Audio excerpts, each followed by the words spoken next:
If you're a maintenance supervisor for a commercial property, you've had to deal with everything from leaky faucets to flickering light bulbs. But nothing's worse than that ancient boiler that's lived in the building since the day it was built, 50 years ago. It's enough to make anyone lose their cool. That's where Grainger comes in. With industrial-grade products and dependable fast delivery, Grainger can help with any challenge, from worn-out components to everyday necessities. Call, click Grainger.com, or just stop by. Grainger, for the ones who get it done. Hello, this is the Harboring Light. I'm Mary. I give a conservative perspective about the world around me. So, introductions here. Feedback is important. Feel free to either reach out to me through email, Substack, fill up those comments on YouTube. I have a lot of listeners out there, and I appreciate all of y'all. And I just want to know that your feedback, just reach out to me. Don't be shy. Just get on in there and reach out to me. All right, so audio forms here. A list of some of them that I'm on here. Spreaker, Spotify, Pandora, Amazon Music, iHeartRadio, Deezer, just to name a few. All right, so this episode is all about do. Ah, nah. Do. Ah, nah. Do. Hey. Gotta set up the atmosphere there. It's all about MTV's House of Style. So I'm going to do this one quite differently. I'm just going to do my abridged thoughts about it. What I saw and what I, think. Then I'm going to wrap it up with first the AI generated response about it, and then some interesting facts. All right, here we go.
Okay, so MTV's House of Style.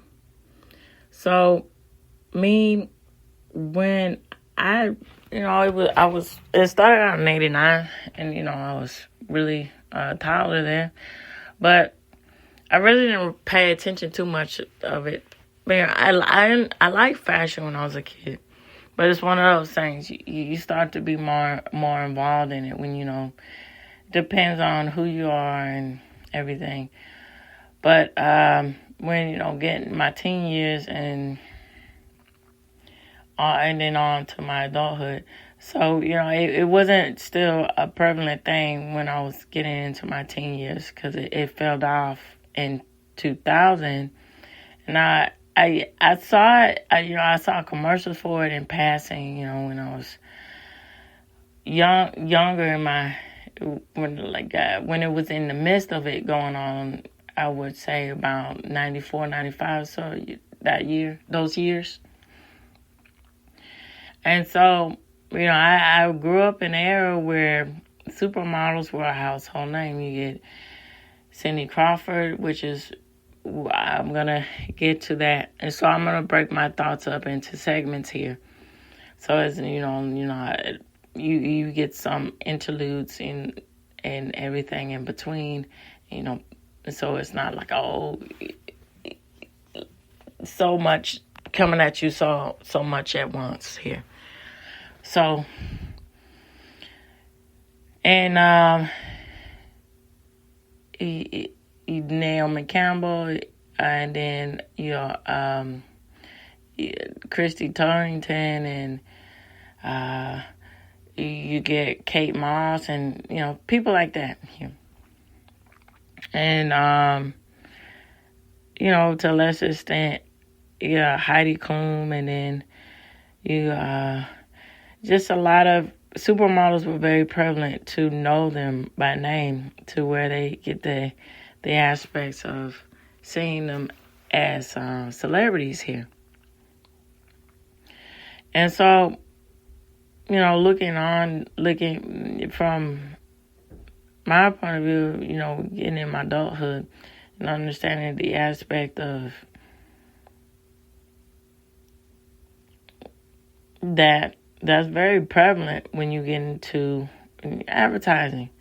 It gives the aspect of branding a whole identity, because a new name or a niche, so to speak. Because if you have these top name models associated with your sort of brand, it gives a more of a different perspective, or a different illusion, as you want to say, about what the brand entails. And then people trust that, and they have more input. Now, some say that advertising don't work as well as, it's one of those things, either somebody wants it or not. But it's something to think about here. And so, after this, I'm going to get in more details about the aspect of what I think of this MTV show, House of Style. All right. And so, like I was saying, I was really watching MTV because that was the nice thing about the 90s. You could see all kinds of different. Now, I'm not saying that other periods weren't like this, but it was just really interesting. It's probably because I was living in it and I kind of understood what was going on. And, being old enough to get things, still being a kid, but old enough to get things. And, knowing what I liked versus what I didn't like. And, at the time, I had really good bands going on, especially when the grunge era and then pop and all of this. So, I would watch the music videos, wanted to see the different music videos, anywhere from Garbage. I liked Garbage, Smashing Pumpkins, and some of Nirvana stuff. Even though Kurt Cobain had passed away by the time I was watching MTV, but then Foo Fighters, and then getting on to the 2000s with pop, particularly with NSYNC and everything. And so a show like House of Style, me watching it now and seeing it, and then, what I was saying with the aspects of supermodels, I think it gave a really nice touch with the day in the life of what actually went on. Of what they wanted to say, what was going on. Like, to each his own with that. There's a lot of things. As I said on Saturday on my Substack, a couple thoughts about reality TV. Now, I wouldn't necessarily say that the House of Style was a reality TV show, but giving a glimpse of the fashion world. And so that goes without saying, people making their perspectives about things. And, of course, that comes with it, with the campiness and everything about, and the diva and everything about, being a supermodel. Like, I'm the center of everything. And this, that, and the other with that, pretty much the ego complex running its full course there. And so, but me watching it, what I could gather, what I could find on YouTube, and then all of that, I should have looked at Paramount Plus in retrospect, to see if it was a full, complete catalog about with MTV. Because, my first search for it was through the search engine, Google. And, nothing popped up. So that's why I just said, oh, maybe there's not really YouTube. It's probably the way to go. Which is quite interesting how, when you think about the aftermath of everything and what gets streamed and what's not, it's quite interesting that a show like A House of Style wouldn't be in the greenlit category of something to be streamed, easily available to stream. Because why am I saying this? So, it hits all the tickets for the aspect of youth culture, the aspect of the what's trending versus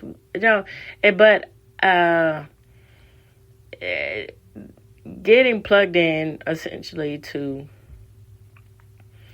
what society wants and what's the turning heads in the aspects of what to wear and what to not to wear as far as fashion. But I think the reality of the situation, why this, who knows if it is just in the legality of music and, and that can be a demon in itself with the aspect of getting the rights to music to even, with the aspect of 30-second clips, getting past the legality of that, the fair use or free use for that. But anyway, there could be an issue about music as far as the copyright issues. Who knows?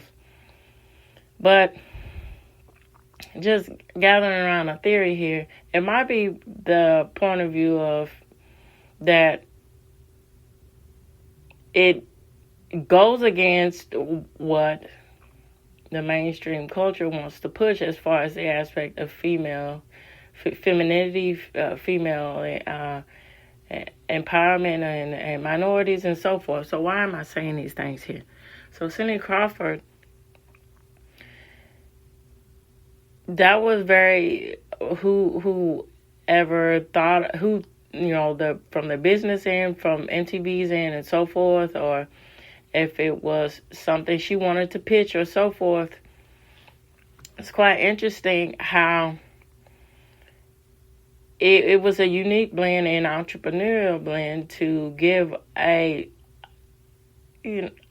honest, I think, perspective about what the world of fashion is like, and then also to add in it was an editorial piece, a news piece is quite nice too, because it's if you're getting a live version of a magazine or an editorial piece you would read in a fashion magazine or so forth.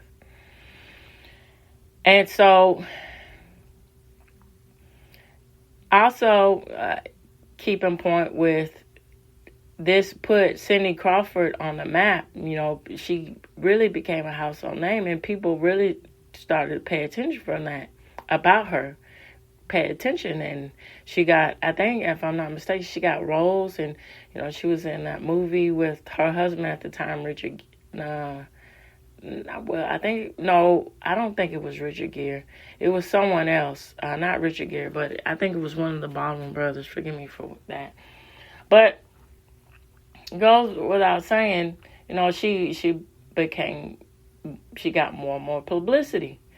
And also you got the insight of how models really think about the perspective of how they really feel about, fashion, how they really feel about their profession.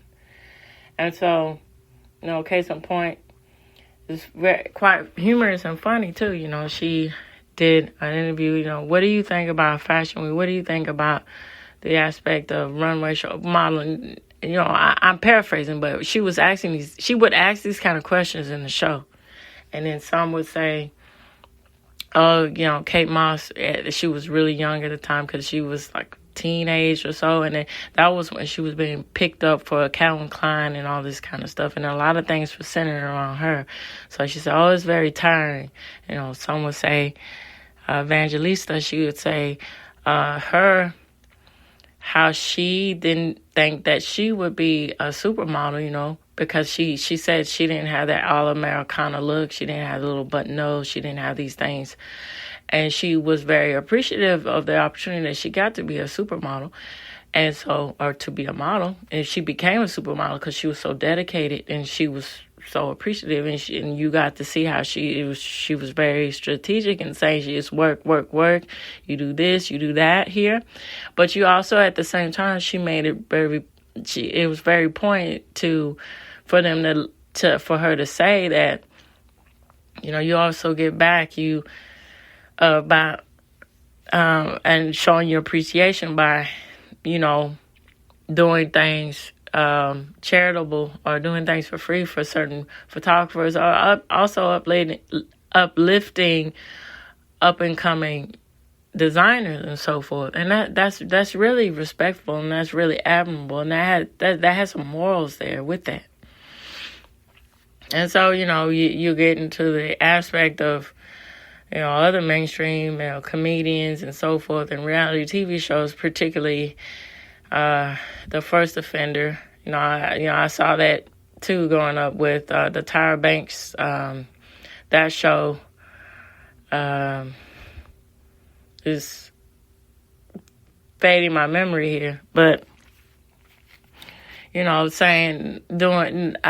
particularly coming to my mind because on that show, with the Tyra Banks show, when she was that reality show with the supermodel, with making them models, supermodels, what have you, it was one episode where they said, iconic models, and then it pretty much being symbolizing, or being a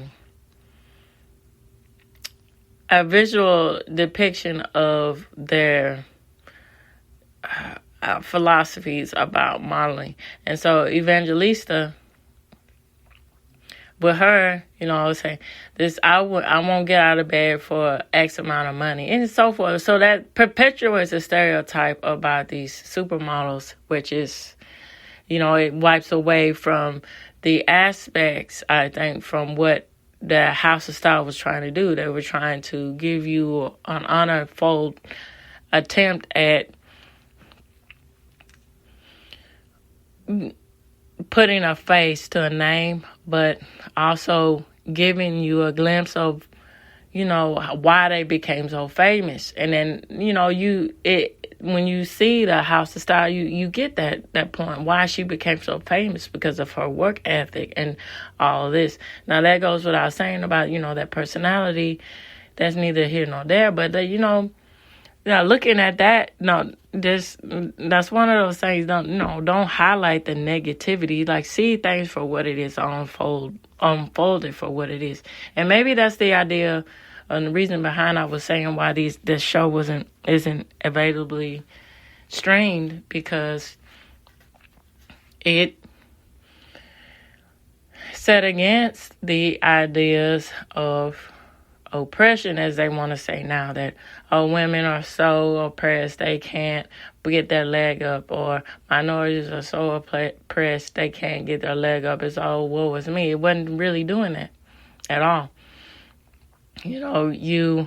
For instance, you saw the business ethics that Cindy Crawford had, and Chrissy Turlington, and all these kind of people. Even it was showing Tyra Banks too, and she was really young at that time when they were doing House of Style. You saw these women taking fold, being business savvy in the way they wanted to go as far as their careers in fashion. And so you also got the aspect and the understanding of, different. It didn't always. It centered around just fashion shows stuff, centered around art and all kinds of different things that's in lewd with that's connected with fashion, you could say, and so forth. So, for instance, Yaya House, there was this particular artist that came out of New Orleans at that time, and these really bold, really that goes with the style of that was going on in the late 80s, early 90s, with visually popping more, taking pop art to the next level with things. And then the Yaya of artistry, they went there. They were all African American boys and young people, boys and girls here, and they stressed that it was important to keep a good scholarly GPA and to stay in school. And, if you want a scholarship, if you want to continue this out. But it was also prevalent to understand that when you create something, you create furniture, or what the furniture they created, make it sellable. So they understood the importance of focusing in on what's good versus not good, and, not just wasting away their talent. And that's quite interesting. And so that's something to think about with this show. All right, so I'm going to give some more thoughts. Here we go. Okay, so morning, my children are up. So and they're still on vacation. So when you hear tablet noise in the background, that's them. All right, so the segment that I'm going to focus here on, my thoughts about doing that well with humor and music. So it was great to see the humor side of a show like this with the House of Style, because it's easily to get, they could have took the route of it being pretentious and really, being hype up the ante with dramatic and everything else, but they didn't. They did a light approach, so to speak, with it being, in the aspect of editorial, like an editorial piece or news piece, but it was lighthearted. It was just as if a friend is taking you, or, you're going out with pals or something, something like that, and giving you the ins and outs about everything. And so it was good that, okay, for instance, Michael Hutchins, the rest his soul, of the lead frontman from NXS, him and the guy, lead singer from B-52s and other prominent people in the music industry that were really popular at the time, that you were interviewing them and telling them their take about fashion. And it was quite interesting. Michael Hutchins had that take about fashion. A runway show is in the aspect of, can you imagine, all these women getting ready for a dinner party, chaos. And that's quite funny, And then the aspect of giving the how it can be over the top, with when you're talking about the aspect of the preparation and everything else, and the inside point of view about everything that goes on with fashion and the runway part of it. And it was even interesting enough with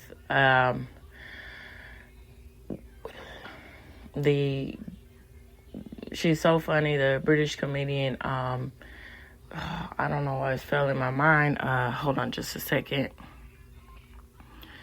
She had her own show, and it's one of those things that, you see her face. I think Tracy Ullman. But let me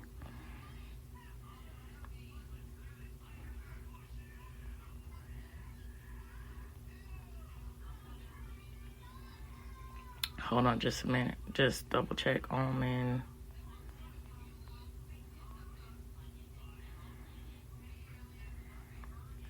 Yeah, Tracy Ullman.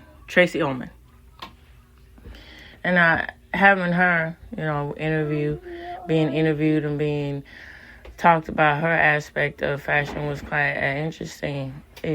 Comic relief, but at the same time, it brings light to, again, the over the top and the.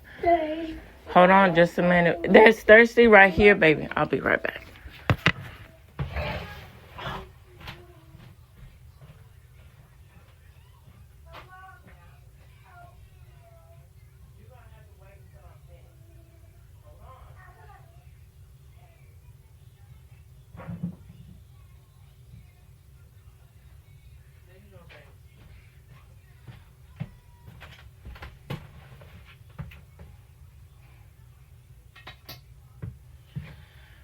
All right, sorry about that. I'm back. And, about, again, I think it just centered back around that, having what she did, a take of, calling Cindy Crawford,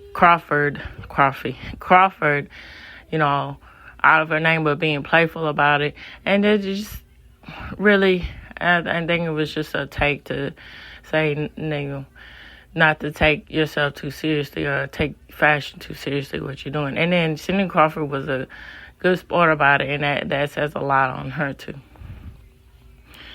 And so, they did cover and showcase different designers from across the globe, and, you so to speak, with fashion shows where they were being bold, outrageous, and, doing things for the sake of fashion show, for the sake of things. But it's one of those things that, it, elevates I guess, the whimsical or to get butts in a seat to be at the fashion show, so to speak. Get people talking about, oh, wow, that designer, what will they do next, or something like that. And then, it's quite interesting, and in learning about different designers. And then, I worked at a luxury fashion boutique, and, getting different perspectives, and, saying that, they're differentiating. I particularly go camp for runway shows, but versus, what my wear is and the department stores or so forth is quite different.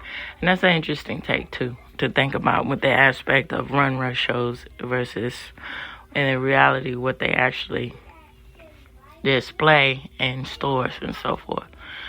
So going back to the musical aspect, I think it was really good aspect of, especially, it goes without saying that it's on MTV, but music and fashion goes hand to hand, and it's one of those things that's very prevalent to understand because it sets the trend. They both set trends. They both set standards, and they stand. What I mean by that, by the standards of what people think about in a certain society, and the fact of the matter of musicians, well-known musicians, giving their take. They, for instance, they had rap artists on there, some rap artists on there, and then most commercial that was Queen Latifah, and then, if I'm not mistaken, LL Cool J was on there, and so forth. Giving thoughts about this, their take about fashion. It gives a more clue of an insight of how they set trends with what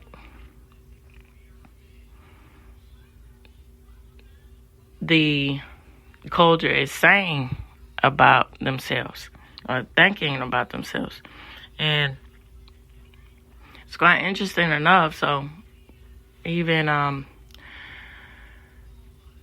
Cindy Crawford, and it was a retrospective show where it was the 5-year mark of how long the show has ran.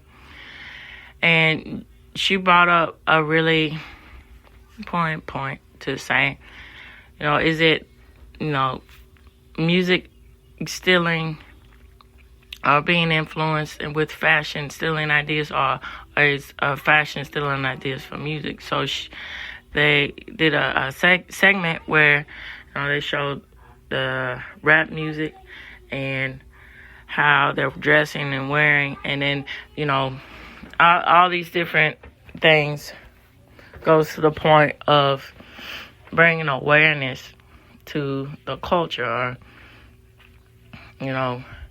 where rap culture is supposed to be flash in the pants, grandos, unabridged, pretty much stuff like that. And so runway shows with them dressing and big jerseys, chains, and stuff like that in order to emulate the image or the depiction of rap culture here. And all that goes with that. And then, we get to grunge and pop, and grunge is supposed to be, going to the counterculture, and then saying a lot about social awareness about the lives that people are living, and especially with the aspect of consumerism and the aspects of that. And that's quite interesting when that depicting that in fashion, when it's predominantly that's what it's about, consumerism, and them showing their interpretation about grunge, the grunge life, grunge social caliber, that how it just swept the mainstream thought process about how popular, how acceptable it is to, be in this lifestyle. And then in the kind of music that came out of it, the facet and the different layers of music that came out of it. Even it's quite interesting, some music was labeled grunge when it wasn't. But, that goes without saying how it resurfaced back again, how fashion and music, pinpoint again to the social awareness of how people think and feel, and the philosophy within themselves and culture. And that's a good mix to understand those things. They go hand in hand. And they also translate and influence people, especially youth culture too. And I think that's a nice take that this show did. Okay, so I'll wrap up with interesting facts and then in the show. Here we go. Okay, here we go. This, of course, I will link this source for you in this episode. It's from the website complex.com. So, says that this is 10 things you didn't know about MTV's House of Style. All right, so it says Johnny Rotten of the Sex Pistols almost hosted the show. So believe it or not, Cindy Crawford wasn't the first choice to host House of Style. The show's producer, Alicia Marie Bellatini, suggested Johnny Rotten. For those of you who don't know, his real name is John Linden, and is best known as the lead singer of this punk rock band, Sex Pistols. As the story goes, MTV executive Doug Herzog told Bellatini to go back to the drawing board. So Bellatini started reading fashion magazines and found Crawford, who at the time said she was tired of modeling. Go figure. Can you imagine someone other than Crawford hosting House of Style? Says the show only had a $25,000 budget. At the time, Kurt Loder's MTV who was MTV's main news anchor, was the one covering fashion stories. So Lauder wasn't thrilled, and eventually MTV's Tom Frestino sent out a memo saying, "What in the heck?" Putting him out here. So why do we have Kurt Lauder talking about fashion? So Alyssa Marie Bellatini, producer of the station, wrote a paragraph explaining why MTV should do a show about style. So her ideas were picked up, and she was given $25,000 to work with, which wasn't a lot when you think about the aspects, and I'm adding on to this as far as for the production crew going out on, especially with the aspect of going out in the field and so forth, and the graphics and everything with that. So, given $25,000 to work with, which is not a lot. So consider this as a reminder that you don't always need big budgets to make a successful show. Cindy Crawford worked for free during the first year. Cindy Crawford was one of the most in-demand models at the time. So when MTV's producers offered her the job and told her they didn't have any money to pay her, her agents told her it was a waste of her time. But Crawford agreed to do it anyway and work for free for the whole first year. No worries though, she'd come to make millions from the show and her modeling jobs. So the show premiered John Paul Gaultier's music video. Many of you know John Paul Gaultier as a designer, but in the late 80s, he was also a singer. So House of Style, Gaultier single How to Do That was released in 89 on Fontana Records. The record would go on to be remixed as something, I'll try to pronunciate this, Out to Dot Zat. And so the photographer and videographer, John Baptiste Mondonto, who also directed Madonna's Justify My Love and Bjork's Violently Happy, directed the video. And if you're interested, also links some visuals of it in this source. So no subject was too risque. So House of Style was a great candidate for candid moments. So interviews with some of the best designers in the fashion industry and behind the scenes footage are here in it. But the show did a great job covering serious topics as, for instance, eating disorders, date rape, AIDS awareness, and so forth. They call these segments causes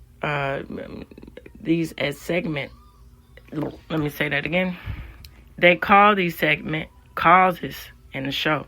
So in an episode in 1993, supermodels Naomi Campbell, Cindy Crawford, Linda Evangelista, Christy Turlington, Lauren Hutton, and Beverly Johnson talked about the standards of beauty in the fashion industry. So body image and their frustrations with the business. And they, got into real talk about that. So Cindy Crawford wasn't the only host. So as the saying goes, if it ain't broke, don't fix it.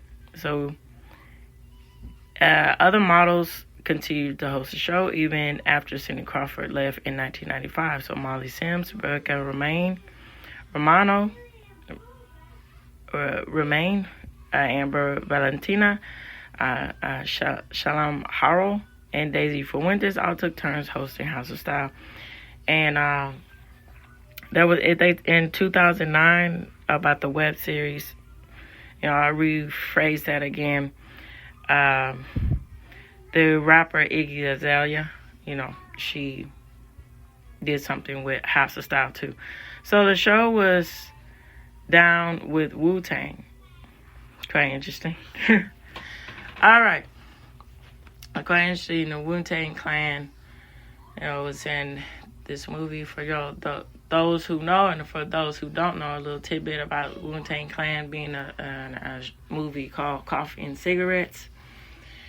It's quite an interesting take, them poking fun at themselves, and then also, being existential with the aspect of them